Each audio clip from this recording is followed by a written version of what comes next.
श्री स्वामी समर्थ। जय जय स्वामी समर्थ। स्वामींचं नाव घेऊन मी या व्हिडिओला सुरुवात करते। हिंदू धर्म शास्त्रानुसार प्रत्येक वर्षी चैत्र महिन्याच्या पौर्णिमेला हनुमान जयंती साजरी केली जाते।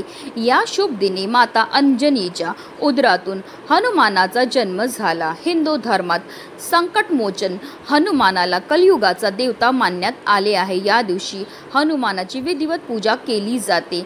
असे म्हणतात की बजरंगबलीची मनोभावे पूजा केल्याने आपल्या मनातील सर्व इच्छा पूर्ण होतात। तसेच ग्रह नक्षत्राचे शुभ फळ देखील मिळते। कोणत्याही समस्येपासून मुक्तता मिळते। तसेच भूत आणि नकारात्मक शक्तींपासून सुद्धा मुक्तता मिळते। तसेच कुंडलीतील मंगळाची स्थिती अधिक मजबूत होते। तसेच चैत्र पौर्णिमेचा हिंदू धर्मात विशेष महत्त्व आहे। चैत्र पौर्णिमेच्या दिवशी विशेषतः भगवान श्री हरी विष्णू आणि माता लक्ष्मीची पूजा ही केली जाते। ही पूजा केल्याने आपल्या जीवनामध्ये सुख, समृद्धी आणि शांती येते। तसेच चैत्र पौर्णिमेच्या दिवशी चंद्राला जल अर्पण करणे अत्यंत शुभ मानले जाते। चैत्र पौर्णिमेची तिथी शनिवारी 12 एप्रिल रोजी पहाटे 3:21 प्रारंभ होईल, तर 13 एप्रिल रोजी पहाटे 5:51 पर्यंत राहील आणि उदय तिथीनुसार 12 एप्रिल रोजी चैत्र पौर्णिमेचं व्रत तसेच दान आणि स्नान हे केलं जाणार आहे। हनुमान जयंतीच्या दिवशी बजरंगबलीच्या बालरूपाची पूजा ही केली जाते। चित्रा नक्षत्र आणि मेष राशीच्या संयोगाने भगवान शंकराच्या 11व्या रुद्र अवताराचा अर्थात बजरंगबलीचा जन्म हा माता अंजनीच्या उदरातून झाला होता। म्हणूनच धार्मिक दृष्ट्या हा दिवस अत्यंत महत्त्वाचा मानला जातो आणि म्हणूनच या दिवशी काही प्रभावी सेवा आणि उपाय सुद्धा केले जातात। आणि म्हणूनच चैत्र पौर्णिमेच्या दिवशी तुम्ही व्रत नाही केलं तरीही चालेल, पण आंघोळीच्या पाण्यामध्ये टाका फक्त ही एक वस्तू। ही वस्तू टाकल्यामुळे प्रखरातला प्रखर पितृदोष, ग्रहदोष, शत्रुपीडा तर नष्ट होणारच आहे, पण आपलं 7 पिढ्यांचं दारिद्र्य नष्ट होऊन आपल्या संपूर्ण कुटुंबाची भरभरून अशी प्रगती होणार आहे। अतिशय प्रभावी असा हा उपाय आहे, ज्याबद्दल सविस्तर आणि महत्त्वाची अशी माहिती मी तुम्हाला या व्हिडिओमध्ये देणार आहे। तर व्हिडिओ पूर्ण पहा आणि जर तुम्ही माझ्या चॅनलवर नवीन असतील तर चॅनलला सबस्क्राईब करा आणि शेजारी बेल आयकॉन सुद्धा प्रेस करा, जेणेकरून तुम्हाला माझ्या नवनवीन व्हिडिओचं नोटिफिकेशन हे मिळत राहील आणि तुम्ही एक पण व्हिडिओ मिस करणार नाही। आणि कमेंटमध्ये जय श्रीराम लिहायला अजिबात विसरू नका। हिंदू धर्मामध्ये पौर्णिमा तिथीला विशेष महत्त्व हे दिलं जातं। त्याचबरोबर चैत्र महिन्यामध्ये येणाऱ्या पौर्णिमेला विशेष महत्त्व हे दिलं जातं, कारण या दिवशी हनुमानाचा जन्म झाला होता।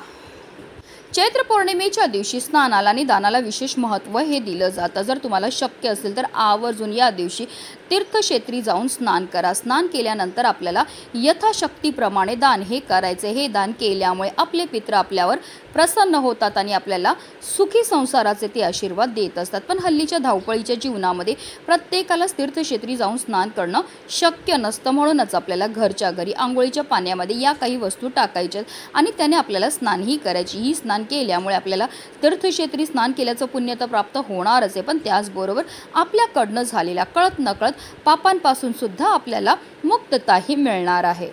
आणि म्हणूनच चैत्र पौर्णिमेच्या दिवशी आपल्याला ब्रह्ममुहूर्तावर उठायचं आहे आणि अंथरुणामध्ये श्री हरी विष्णू, माता लक्ष्मी तसेच बजरंगबलीचं स्मरण करायचं आहे। कारण असं म्हटलं जातं ब्रह्ममुहूर्तावर आपण जे पण कार्य करतो त्यामध्ये आपल्याला 100 पटीने पुण्यफळ हे प्राप्त होत असतं। त्यानंतर आपल्याला आंघोळीला पाणी हे काढायचं। तुम्ही आंघोळीमध्ये थंड किंवा गरम पाणी कोणतंही घेऊ शकतात। या पाण्यामध्ये आपल्याला सगळ्यात पहिली वस्तू जी टाकायची ते म्हणजे गंगाजल। गंगाजल टाकून स्नान केल्यामुळे आपल्याला तीर्थक्षेत्री स्नान केल्याचं पुण्य प्राप्त होतं। त्याचबरोबर आपल्याकडनं झालेल्या कळत नकळत पापांपासून सुद्धा आपल्याला मुक्तताही मिळत असते। दुसरी महत्त्वाची वस्तू जी आपल्याला आंघोळीच्या पाण्यामध्ये टाकायचे ते म्हणजे चमचाभर गाईचं कच्चं दूध। आता तुमच्याकडे गाईचं दूध नसेल तर तुम्ही दही टाकलं तरीही चालणार आहे।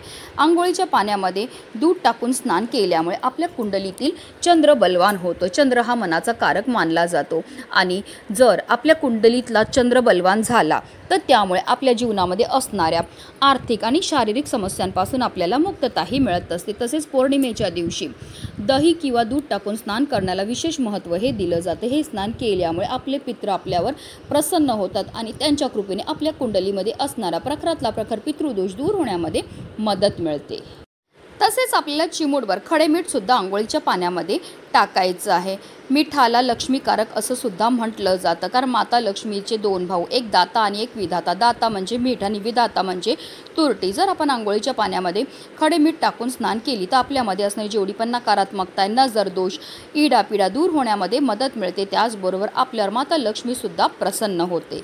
तसेच आपल्याला चिमूटभर हळदसुद्धा आंघोळीच्या पाण्यामध्ये टाकायची. आंघोळीच्या पाण्यामध्ये हळद टाकून स्नान केल्यामुळे आपल्या कुंडलीतील गुरुग्रह हा बलवान होतो, आणि जर आपल्या कुंडलीतील गुरुग्रह बलवान झाला तर आपल्या जीवनामध्ये असणाऱ्या ज्या आर्थिक समस्या त्यापासून आपल्याला मुक्तताही मिळत असते. तसेच आपल्याला चिमूटभर काळे तीळसुद्धा आपल्या आंघोळीच्या पाण्यामध्ये टाकायचे. तिळांची उत्पत्ती ही श्री हरिविष्णूंच्या घामापासून झाली होती. तसेच काळे तीळ हे आपल्या पितरांना सुद्धा समर्पित आहेत, आणि जेव्हा आपण आंघोळीच्या पाण्यामध्ये काळे तीळ टाकतो आणि त्याने स्नान करतो त्यामुळे आपल्या कुंडलीमध्ये असणारा प्रखरातला प्रखर पितृदोष, ग्रहदोष, शत्रुपीडा, दारिद्र्य दूर होण्यामध्ये मदत हे मिळत असते.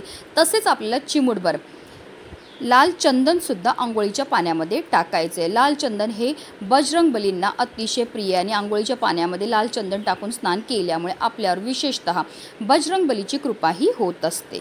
तर या सर्व वस्तू आपल्याला आंघोळीच्या पाण्यामध्ये टाकायच्यात आणि आपल्याला स्नानही करायचे. स्नान करताना आपल्याला या एका प्रभावी मंत्राचा जप हा करायचा. श्रीराम जय राम जय जय राम, श्रीराम जय राम जय जय राम.